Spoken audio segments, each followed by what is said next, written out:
Yes, a very fresh good morning, all of you, my dear students. So, here is the new topic. What makes election in India democratic? मतलब elections हमारे India को कैसे एक democratic country बनाता है, election कैसे बनाता है. So let's see. So yesterday I forget to send you homework, so I send you 2 days homework today. Okay, it's not more than 6 or 8 questions already. Some are short type questions and 2 or 3 4 are long type questions. Okay, let's see.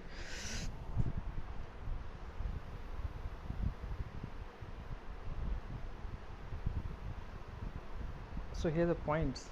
Okay, we get to read a lot about unfair practice in elections. मतलब हम अक्सर कर अखबारों में, newspapers में, news channels पे जो elections में अनफेयर प्रैक्टिसेस होती हैं, कुछ डिस्टर्बिंग पॉइंट्स होते हैं, कई बार कैंडिडेट्स के ज़रिए, लोगों के ज़रिए उनके बारे में पढ़ते हैं.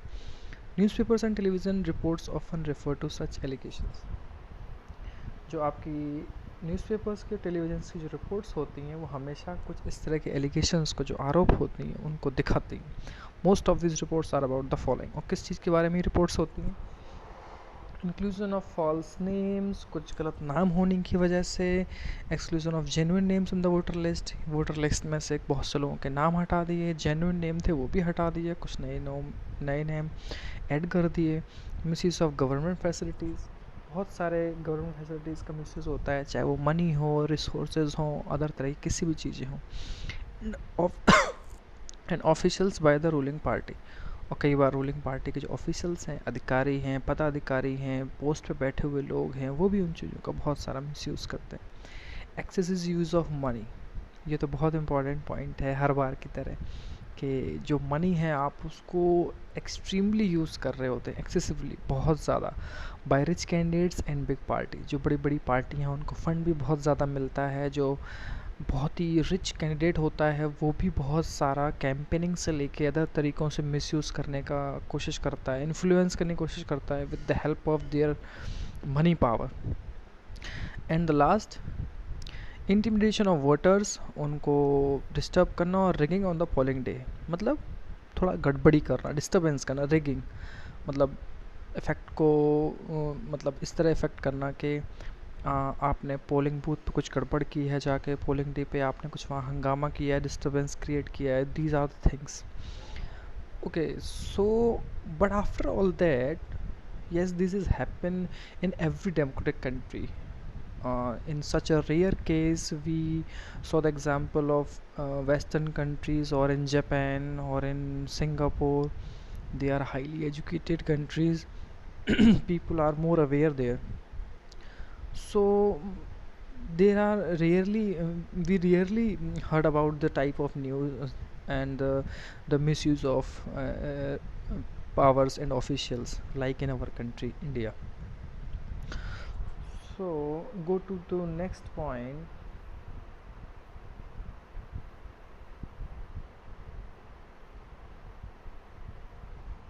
Independent election commission.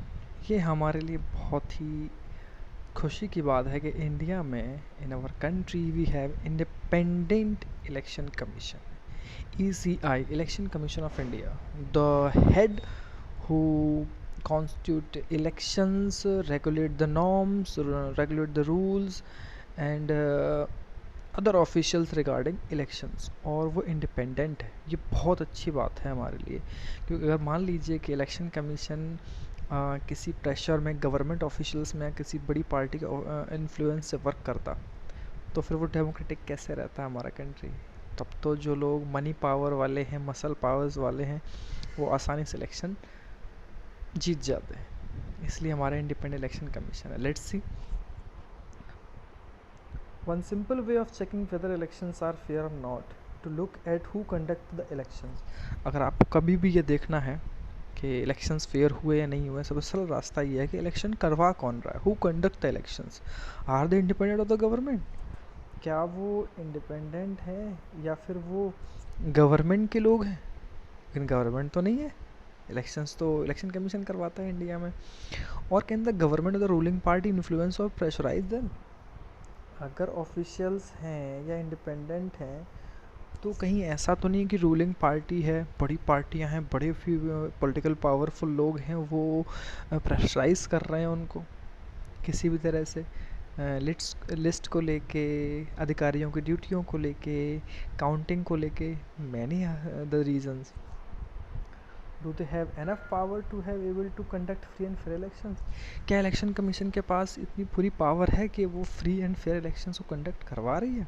Do they actually use this powers? क्या वो सच में इन पावर्स को यूज़ करते हैं? ये हमारे सामने क्वेश्चंस हैं।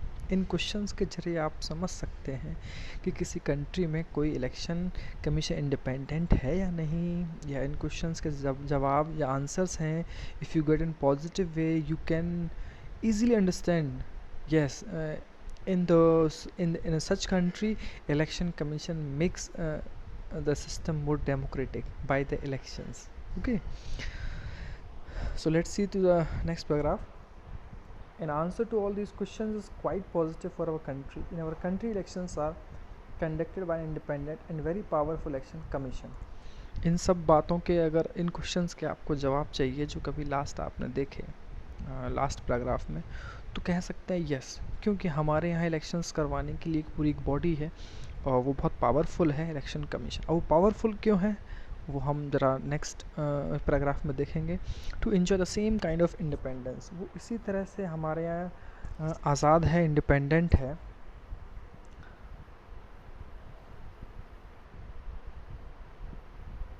That the judiciary एंजॉयज़। अब यहाँ से आपको समझने के लिए और लर्न करने के लिए दो बातें हुई। पहली कि इंडिया में इलेक्शन कमीशन इंडिपेंडेंट है, वो अपनी पावरफुल फैसलों से अपनी पावर को एंजॉय करना मतलब उसको एक्सेस करता है, उसको यूज़ करता है, इन्फ्लुएंस नहीं है। होता है कभी कभी ऐसे केसेस होते हैं बट नहीं है। एंड सेकंड बॉडी हमारे यहाँ से कौन सी है? जुडिशरी। जुडिशरी भाई जहाँ लोग जस्टिस के लिए जाते हैं, जजमेंट के लिए जाते हैं, अगर उसमें भी गवर्नमेंट इन्फ्लुएंस होगा तो लोगों को न्याय कैसे मिलेगा? That means in India judiciary and election commission are free of government, free of government pressure, free of powerful influence. तो ये चीज़ें आपने आज दो नहीं सीखी। इलेक्शन कमीशन, जुडिशरी जो है, हाई कोर्ट है, सुप्रीम कोर्ट है, ये सारा हमारे यहाँ से गवर्नमेंट बाउंडेशन से फ्री है, उनके इन्फ्लुएंस से फ्री वर्क करता है। और भी ऐसी कई सारे इंस्टीट्यूट हैं, वो हम लेटर ऑन डिस्कस करेंगे। The Chief Election Commissioner CEC is appointed by the President of India. ये आपके यहाँ से नोट्स के पॉइंट्स होंगे और क्वेश्चंस के आंसर भी होंगे। Who is the chief commissioner of election, sorry, who is the head of election commission in India? तो you can say that the chief election commissioner is the head of election commission in India. Who appoint the CEC? Chief election commission कौन appoint करता है? You can say yes, the President of India appoint the CEC. So but once appointed, the Chief Election Commissioner is not answerable to the President or the government. अगर एक बार आपने उनको appoint किया, एक बार आपने उनको उस पोस्ट पे बैठा दिया, तो वो आंसरेबल गवर्नमेंट के लिए नहीं होते हैं, वो आंसरेबल प्रेसिडेंट के लिए नहीं होते हैं, क्योंकि पीछे अभी अर्लियर हमने आपने समझा कि इलेक्शन कमीशन हमारे यहाँ फ्री बॉडी है, इंडिपेंडेंट बॉडी है। Okay, even in the ruling party of the government does not like what the commission does. ये कोई मैटर नहीं करता है कि रूलिंग पार्टी को चीज़ अच्छी लग रही है या नहीं लग रही है, उनके फेवर में हो रही है, या जो वो कर रहे हैं इलेक्शन कमीशन वो फेवर में होना चाहिए रूलिंग पार्टी के ऑफिशियल्स। नो, इसलिए तो बोला इंडिपेंडेंट है। यही चीज़ हमारे इंडिया को मोर डेमोक्रेटिक बनाती है।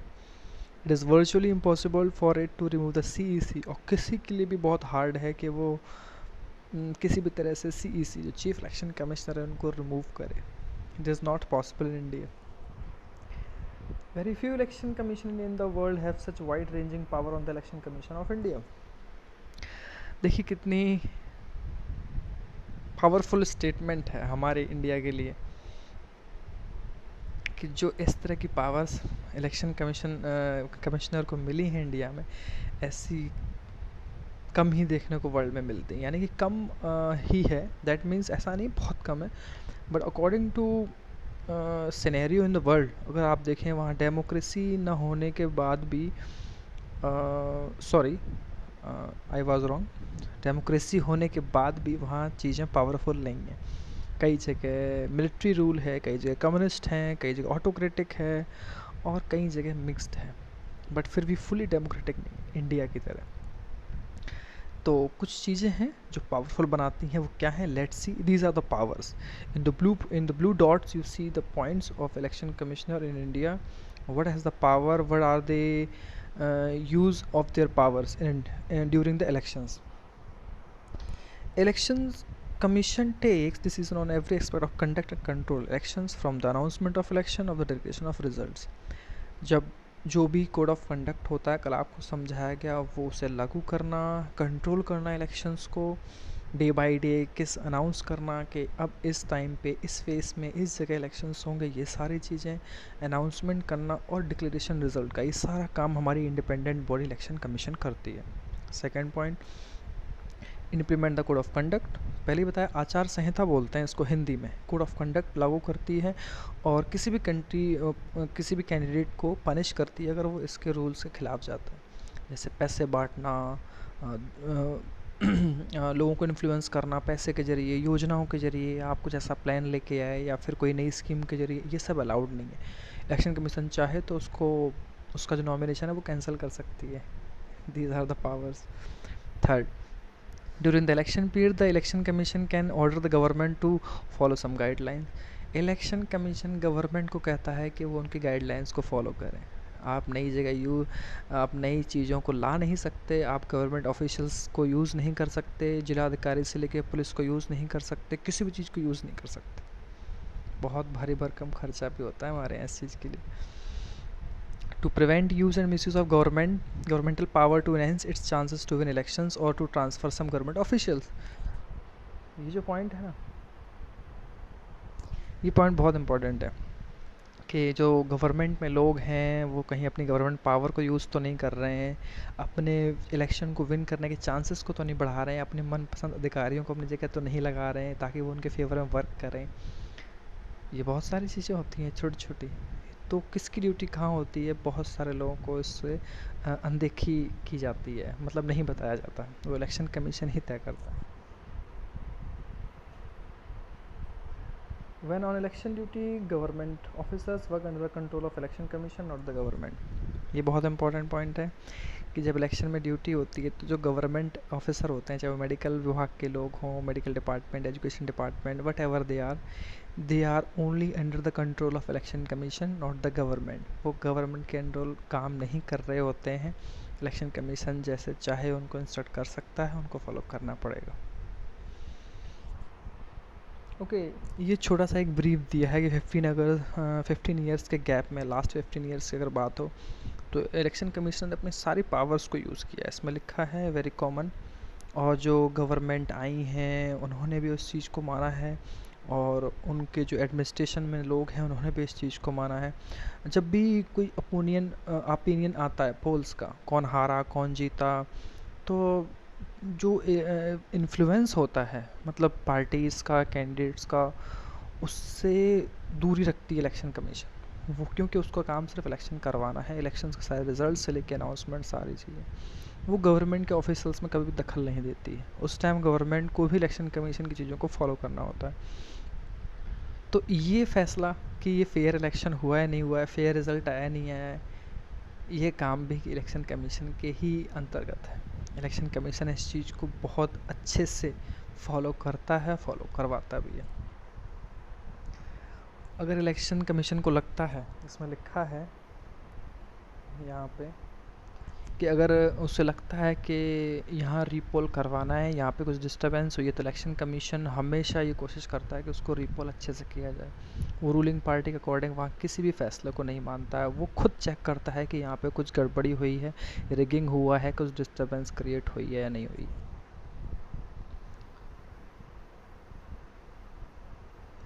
So here are the headlines of certain newspapers. Popular participation sorry.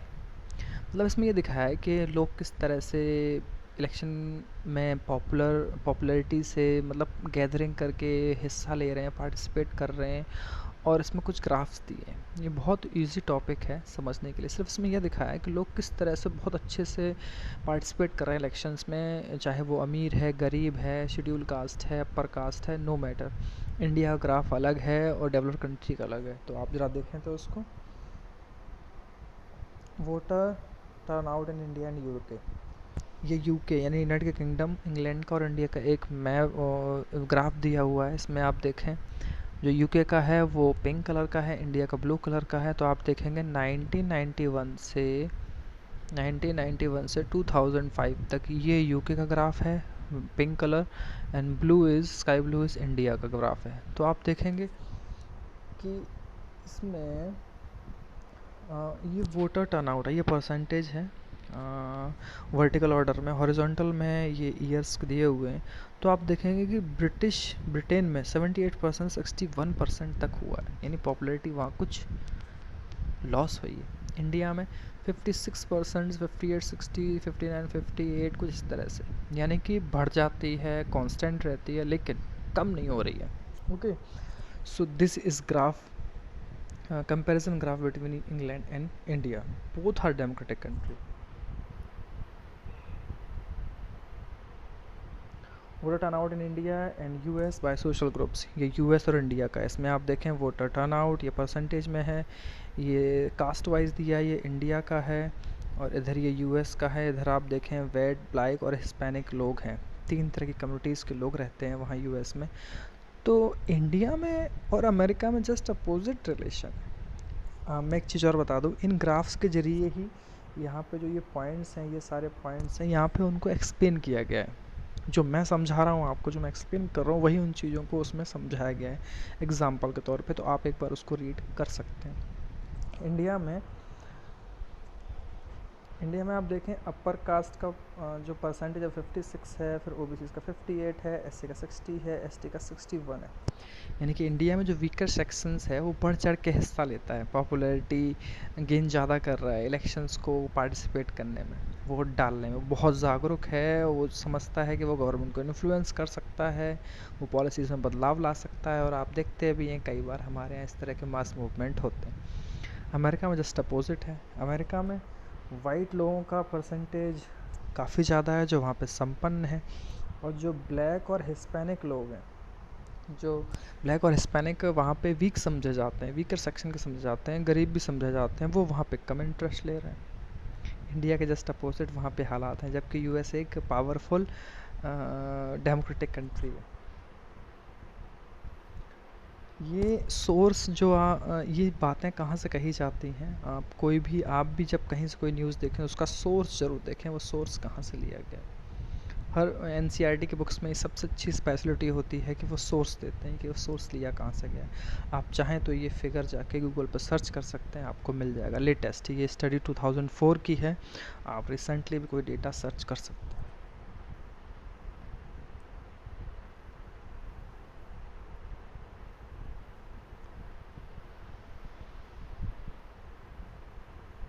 Okay, those who participated in any election related activity in India, ये स्टडी है 1996 से 2004 की।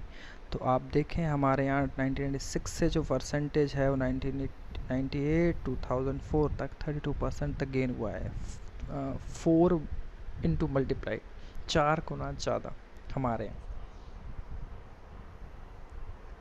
ये एक्टिविटी दी हुई है, इस एक्टिविटी को ज़रा आप अपने ऊपर फॉलो करें।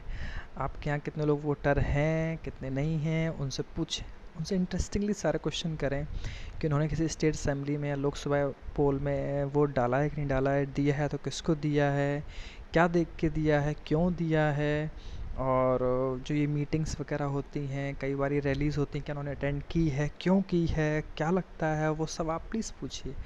तो वो क्या होगा, आपको अपना एक व्यू बनाने में हेल्प करेगी।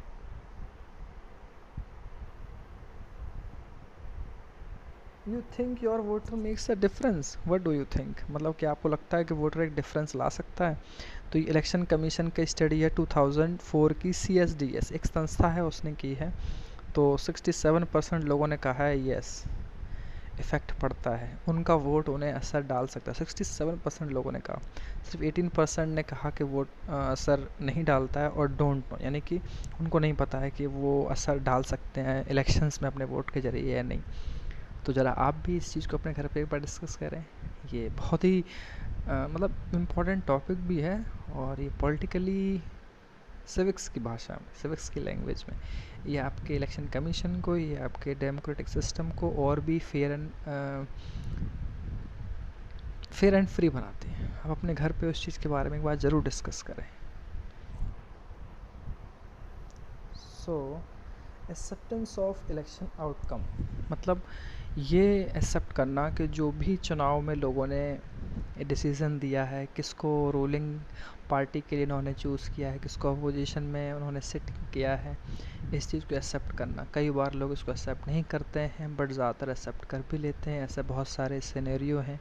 एक्सेप्ट तब होता है जब फ्री एंड फेयर इलेक्शन होता है, तभी तो कोई एक्सेप्ट करता है, वरना लोग तुरंत ये आरोप लगा देते हैं कि, मतलब एलिगेशंस लगा देते हैं कि no, there is no free elections, there is a use of muscle power, there is use of money power, there is use of their officials in the election commission. In election commissions के लोगों पे भी डरा धमका के इस तरह के एलिगेशंस लगाना, इस तरह की चीज़ें हमारे यहाँ आती हैं। बट मोस्टली हमारे यहाँ इस सिचुएशंस को एक्सेप्ट किया जाता है कि जो हारता है, कई बार जो अब तक रूलिंग करती है पार्टी, उसको भी एक्सेप्ट करना होता है, और जो अब तक अपोजिशन में होती है, अब रूलिंग पार्टी बनने की ओर होती है, वो भी एक्सेप्ट करते हैं।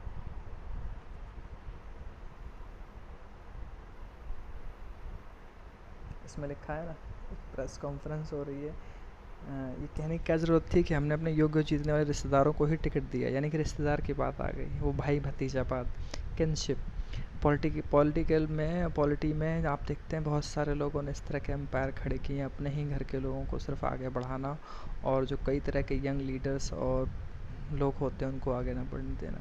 ये कार्टून है, ये इरफान खान कार्टूनिस्ट हैं, ये कई सारे अखबारों में इनके कार्टून आते हैं, इन्होंने ये किया हुआ है।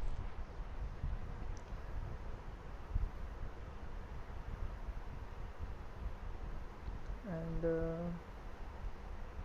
इसमें लिखा है the outcomes of Indian election speak for itself, कि जो हमारे यहाँ आउटकम हैं, कि जब इंडियन इलेक्शन जब हो जाते हैं तो उस तरह किस तरह की चीज़ें निकल के आती हैं। तो लिखा है रूलिंग पार्टी भी लूज़ कर सकती है इंडिया में, नेशनल लेवल पे भी, स्टेट लेवल में भी, ऐसा कई बार हुआ है।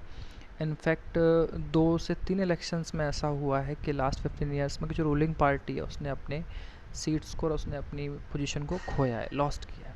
In the US an incumbent और sitting elected representative rarely losses an election. ऐसा इसमें ये कहा गया है कि यूएस में जो सिटिंग एमएलए या एमपी होते हैं उनके वो मुश्किल से ही हारते हैं, जबकि इंडिया में half of the sitting MP MLA lose elections, आधे से ज़्यादा हार जाते हैं। ये आउटकम्स हैं, मतलब ये क्या क्या रिजल्ट निकल के आ रहे हैं इंडियन डेमोक्रेसी के। और candidate who are known to have spent a lot of money or buying votes, and those with known criminal connections often lose elections। ऐसा कई बार है, हमारे यहाँ का वोटर बड़ा चालाक है, जो पैसे दे के उसको ख़रीदने की कोशिश करता है, उससे भी वो लोग पैसे ले लेते हैं बट उसे वोट नहीं देते हैं। और जो क्रिमिनल रिकॉर्ड वाले लोग होते हैं वो भी चुनाव हारते हैं।